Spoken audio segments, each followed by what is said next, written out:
So the first thing we want to do in this process is download Unreal Engine. But before we do that, just like with Unity, we have to download their specific launcher, which is called the Epic Games Launcher. So go to the website here and download the Epic Games Launcher.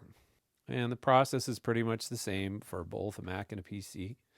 There's a executable file on a PC, but in this case, when I download this on a Mac, it just tells me to drag this over to my applications folder.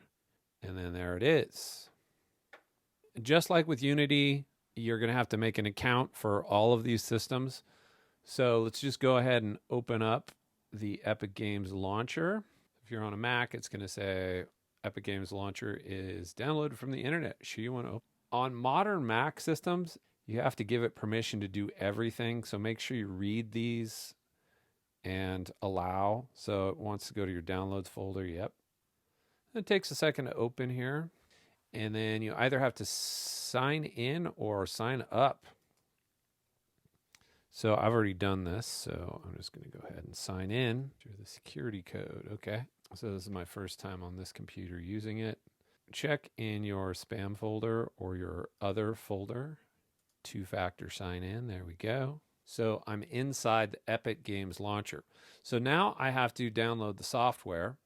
Over here on the left side, click where it says Unreal Engine. Up at the top, go to Library. The triangle next to Install allows you to change versions. 5.3.2 is one that works because I've actually used it before with FMOD. So I'm going to go with this one.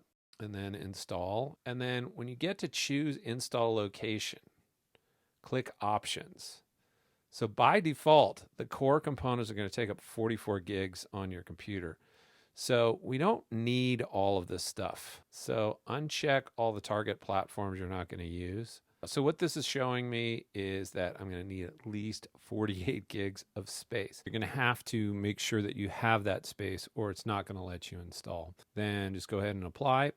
Install. And then it's going to initialize and it's going to install. It takes a while, fair warning. And then we wait.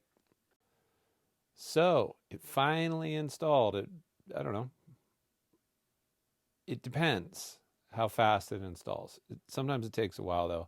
The thing that you need to do is you need to make a mental note of which version you have. So I downloaded 5.3.2. You're going to have to download the FMOD version that supports this, that's been tested for this. And then let's download FMOD.